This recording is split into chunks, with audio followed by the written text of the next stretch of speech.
Sunday isn't the easiest day. If you've lost your mother because she died and it's a painful memory, that's difficult. For some people who'd like to be mothers and can't be, that can be difficult.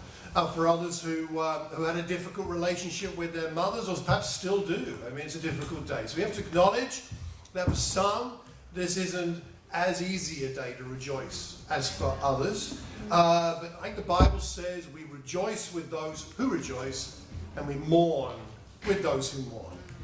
So let's accept that. On the other hand, there is a way that we can all rejoice, whatever our situation, which is that without a mother, your mother, you wouldn't have life. You wouldn't have the gift of life that God has given us. And so for that reason, we can certainly celebrate our own mothers, and we can celebrate motherhood in general because there's so much to learn about God from motherhood. So today we're going to learn a few things from Matthew 15, but we're not going to get there yet because first of all it's time for a quiz. I've got a Bible mother quiz for us. I need 4 teams. Okay? Here's what's going to happen. I'm going to give you clues to 9 mothers in the Bible. 9 different mothers, and you have to come up with the names of those mothers. And the way I'm going to describe the mother is I'm going to speak from the perspective of a child of that mother. So that's the perspective. My mother, this. Are you with me? I'm going to give you one thing about myself as a child of the mother that will give you a clue, and one thing specifically about the mother that will give you a clue. So 2 clues per mother in the Bible, both Old Testament and New. Okay, mother number 1. So I'm speaking from the perspective of one of the children of this mother. I was a murderer. That's the clue about the child. And my mother, second clue, could talk to the animals. Mother number 2. So I'm speaking again from the perspective of one of this mother's children. My name means he laughs, which was what my mother did when she was told she was going to have a child. And my mother's name was changed by God. So my name means he laughs, which was what my mother did when she was told she was going to have a child. And my mother's name was changed by God. So number 3, next one. Next mother, speaking from the perspective of a child again, of the mother. Now this is a bit of a different one. I adopted my mother-in-law as my mother. So this is a child mother-in-law connection. I adopted my mother-in-law as my mother, and my mother had 2 sons. My mother-in-law mother, but you sort of mean. My mother had 2 sons. I adopted my mother as my own. Fourth one, again, from the perspective of a child. I was one of twins. My mother had twins. I was one of twins. My mother was daughter of Bethuel and sister of Laban. And I'm going to give you extra credit if you can spell the name correctly, because it's often spelled incorrectly, so we'll see about that. But anyway, I am one of twins. My mother was daughter of Bethuel and sister of Laban. All right, number 5. Going past halfway now. Number 5. From the perspective of one of the children.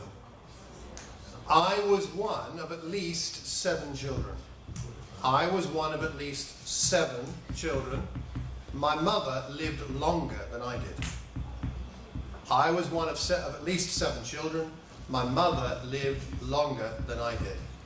Number 6. I was a king. My mother liked to bathe beneath the stars. I was a king. My mother liked to bathe beneath the stars. Next one. Again, speaking from the perspective of one of the children. From a very young age, I more or less lived in the temple. This is a child. From a very young age, I more or less lived in the temple. My mother was suspected of being drunk. Number 8. Again, from the perspective of one of the children, I was named by an angel. I was named by an angel. My mother was married to a priest. I was named by an angel, and my mother was married to a priest. What's the name of the mother? speaking again from the perspective of the child, I was an apprentice to the Apostle Paul. My mother's name was Lois. So my grandmother, in other words. So I was an apprentice to the Apostle Paul. My mother's name was Lois. What's the name of the mother? Okay, let's see how we do. I'll just go around asking each group their answer to one of the questions, and we'll see. I'm trusting you to answer accurately, so to speak, since we're all Christian people here. Going back to the beginning, I was a murderer. My mother could talk to the animals. Who did you think this was? Eve. Eve is the correct answer. So, one jelly baby for Daniel, because I'm sure it was him that got it. Okay, right? Excellent. Eve was the correct answer for that first one. Second one, at the back over there, my name means he laughs. My mother's name was changed by God. Yes. Sarah is the correct answer. How are you going to catch it? Somebody catch it. There he goes.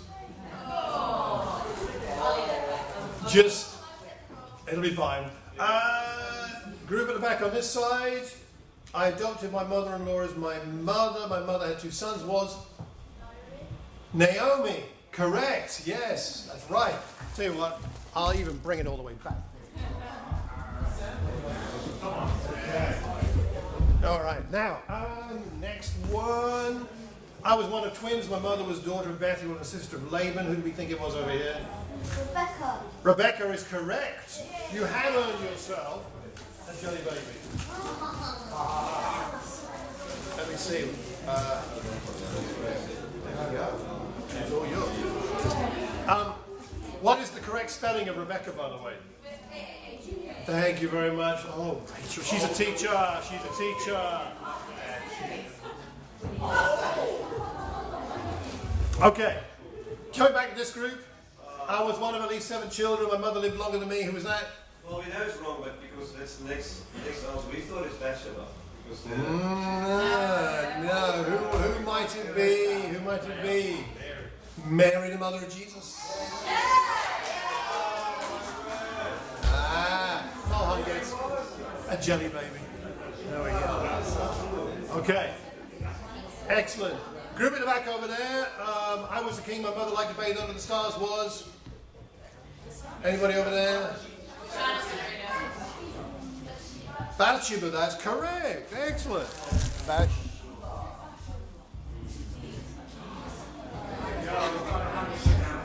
All right. Over the back of this side. A young age, I more or less lived in the temple. My mother was suspected of being drunk. Who was that? Let's go back there. Yes. Hannah is correct. Excellent. Dare I throw one? Let's see if it. Excellent. Thank you very much. Where are we? The front here. I was named by an angel. My mother was married to a priest. Who was that? Elizabeth is correct. You are welcome. You're welcome. Finally, back on this side, I was an apprentice to the Apostle Paul. My mother's name was Lois. That is Timothy's not. Did you have a name? Eunice is correct. All right. So, I'll give one. Okay. Eunice is the correct answer. Okay. How many out of 9 did this team get? 9. You got all 9? You got all 9? 9. Oh! Slow class. Someone has to be human and humble and you know. Yeah. Okay. I have some jelly babies left. So all I'm going to do, You got chocolate. I'm going to give the box to somebody trustworthy. Me. Definitely not Mark Abril. Let me give them to Jonty. And yeah, I'm going to keep one. So, Jonty, feel free to distribute these to children who have not yet had one. And then as you see fit after that. Thank you. All right. As Rudy mentioned earlier, this is a wonderful scripture. God's perspective is a bit like a mother's perspective on looking after their children. And the Apostle Paul had a similar thought when he talked about people he loved in the church, that it was like with a kind of a mother's love. Mothering Sunday, it's become a commercial thing, but who knows the origins of Mothering Sunday? Where it all comes from? Before America, God bless America, before America commercialized it, and but before that, do you know where it came from? Yeah. That's it. So Mothering Sunday comes from the idea of mother church. So you go back to your mother church. So in the days, Pip's got it right, in the days when travel was difficult, and when you couldn't travel much, and then most people were servants, and they were servants in places where they were more like slaves. But one day a year, you could go back to your parish, to your mother church, and see your family, and you were allowed to pick flowers from the hedgerows and give that to your mothers, which is part of where that all comes from. So that's back in, medieval times, I guess. It's right that we honour mothers. I do believe that. Let's have a quick look at one particular. 345 mentions of mothers in the Bible, by the way. So there's a lot of mothering going on in the scriptures. Here's where we are today. We are in Tyre, in Matthew chapter 15, where Jesus has gone to a predominantly Gentile area. Let's have a look at this passage here in Matthew 15. Draw out one key lesson from this example of a mother interacting with Jesus and see what we can learn from it. In Matthew 15, a woman comes to Jesus in this area and she's desperate. Lord, Son of David, have mercy on me. My daughter is demon-possessed and suffering terribly. Jesus didn't answer a word. So his disciples came to him and urged him, send her away, for she keeps crying out after us. He answered, I was sent only to the lost sheep of Israel. The woman came and knelt before him. Lord, help me, she said. He replied, it's not right to take the children's bread and toss it to the dogs. Yes, it is, Lord, she said.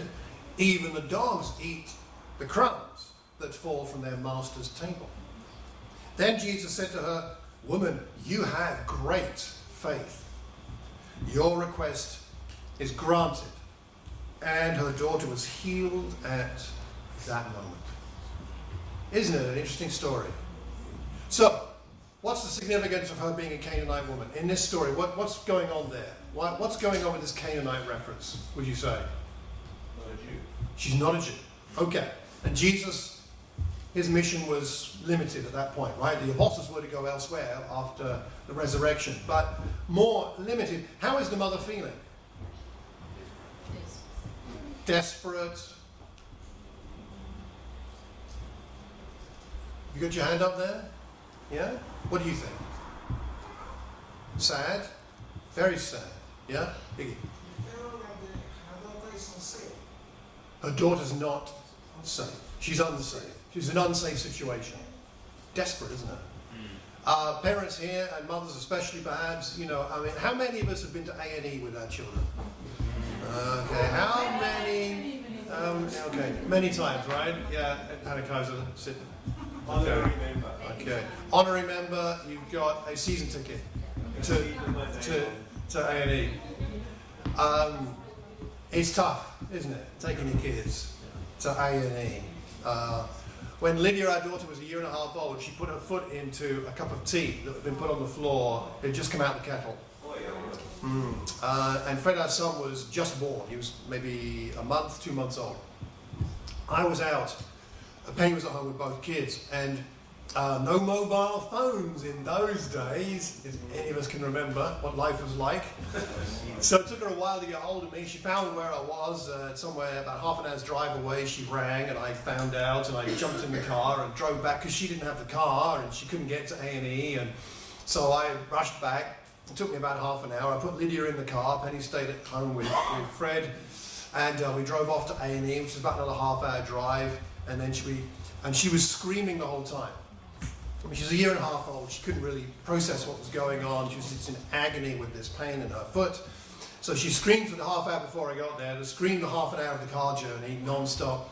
We walked into A&E with me carrying her, and there was a queue in A&E, as there always is, and they saw me and the crying child, and they said, just come straight through, sir.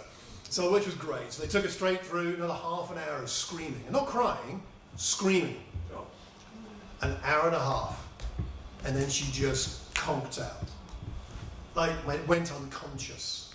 It wasn't like she was tired, she just flaked out. She didn't wake up for I don't know how long. They treated her, they did a great job. And she was lucky, as a year and a half old, your skin heals really well. And she has no lasting damage. But that was almost 30 years ago. And I remember it like it was yesterday. It's crystal clear in my mind, because it's your kids. And this woman is desperate. There is no A&E for this. There's only Jesus. And she's not even a Jew. But she goes to him because he is the only hope in town. The pain that she feels and her child is feeling drives her to Jesus. I think there's a really important lesson for us here. Where does our pain drive us? Where does our pain take us? Does it take us to the potential source of healing? Or does it drive us away from God? Let me share a couple of things. I've never preached a sermon quite like this one before, so bear with me as I tell you a lot about my mother.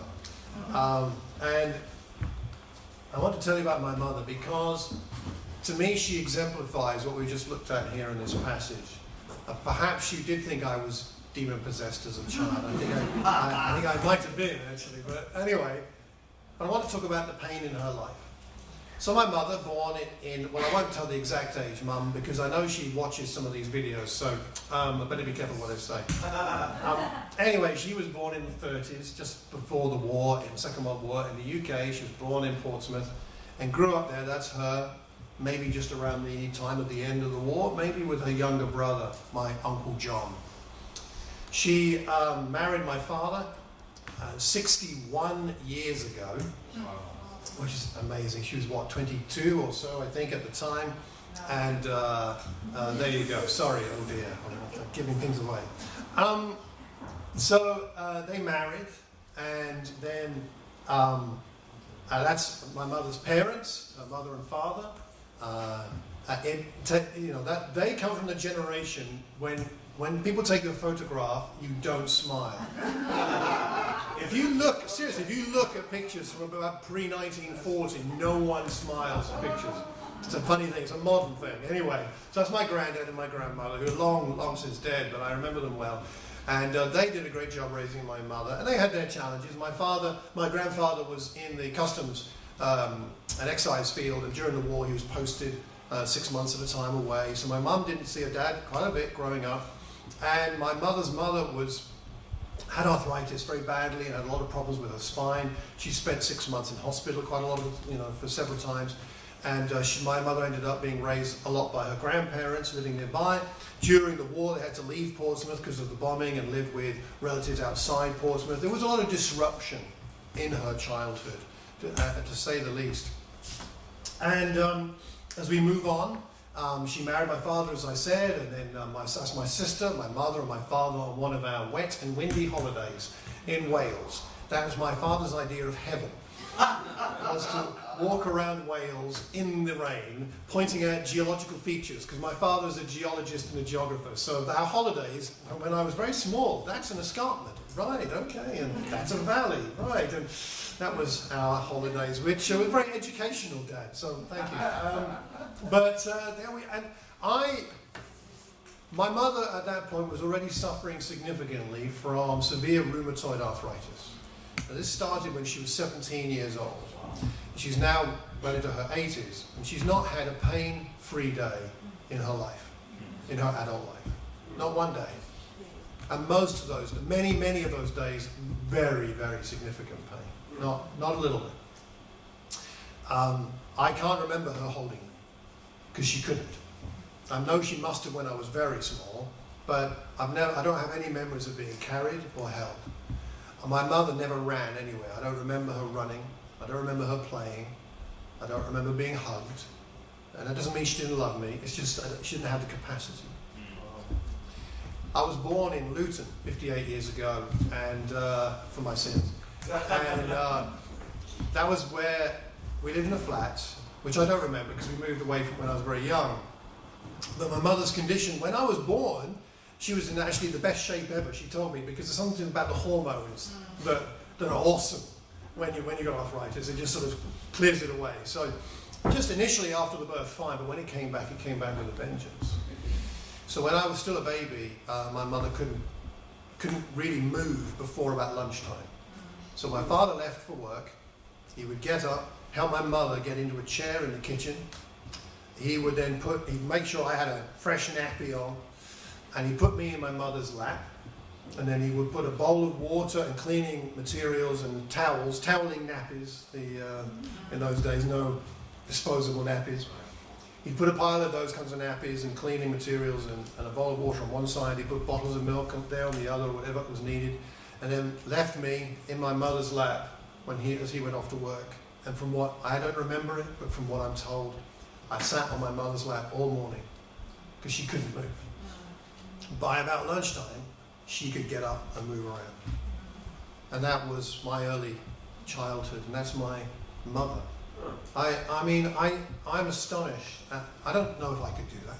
Could I sit all morning with a baby on my lap, not able to move and in pain?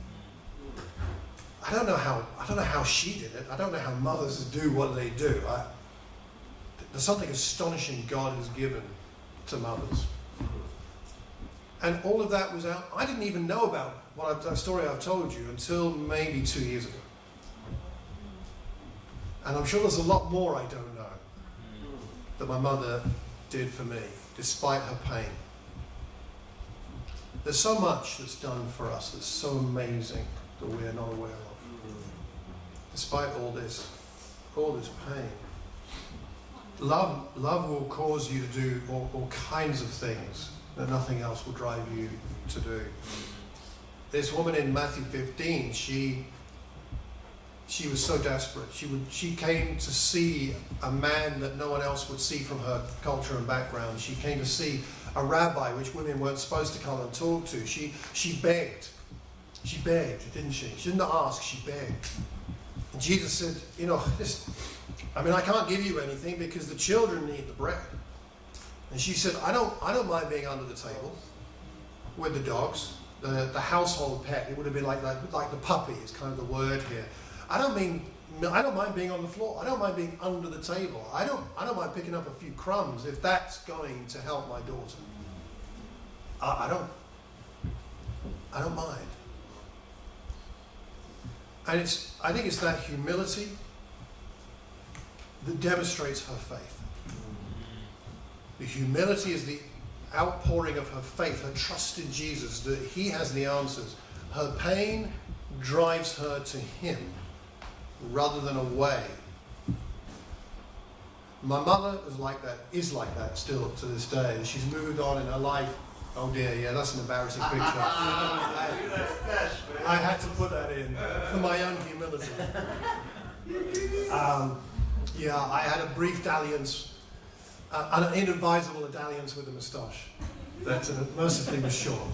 But the birth of Lydia, it was great to see my mum come up and see us at that time, and visiting us in Manchester when we lived there from time to time, celebrating her 30th wedding anniversary, 40th wedding anniversary, attending my 50th birthday party, and serving in the way that she knows, and singing in the choir, and doing things like that with my father as a priest, and dressing up very nicely occasionally, and getting out and about. 61 years of marriage, 80 odd years of life, trusting God. Now my mother, if you speak to her about God, she'll tell you honestly that she's at times really hated God, really struggled to love God, really to understand why this God, why? And she has genuinely struggled. But she's always come back to God, because God has given her the strength to live with what she has and to still live a life, a very, very full life. Raising 2 children, doing an open university degree, because she left school quite young, but she's very bright, going on to own and run a school as a headmistress. And even these days, still serving, well into her 80s, doing emails from my father in his priestly work, organising things for the local church community, not mobile, not able to get out and about hardly at all, but still serving because of the strength that God has given her. When I was a young child, my earliest memories of spiritual things with my mum were bedtime. My mum would come and tuck me in, as I'm sure a lot of mums do here. And she'd come and tuck me in, and she'd say prayers with me. And we said the Lord's Prayer every night, and we said a family prayer for various members of the family. And then she'd sing a song to me. It reminded me of that thing when it talks about God singing over us. And she'd sing, and I'd sing with her, a little song, Come Into My Heart. I don't know if you've known it. I mean, this is a long time ago. And he goes, come into my heart, come into my heart, come into my heart, Lord Jesus. Come in today, come in to stay, come into my heart, Lord Jesus. Amen, amen. I still remember it. She sang that with me every night till I was 13. And she said, you're 13 now, it's up to you. She instilled some faith in me, despite all of that pain. Many people would run from God, but she ran to Him. So here's my simple point for us today. Where do you go with your pain? Running away from God because of pain is not going to make the pain any easier to deal with. You may have to wrestle with your pain with God, yes. But that's where that shows humility and faith in God, is when we go to Him with our pain. So let's honour all the mothers. Let's honour our own mothers. Let's honour the biblical mothers. But let's take a lesson from this mother in Matthew 15. This Canaanite mother who went to Jesus to beg, even for the crumbs. And Jesus granted her what she needed because of her faith and her humility. Amen. Amen.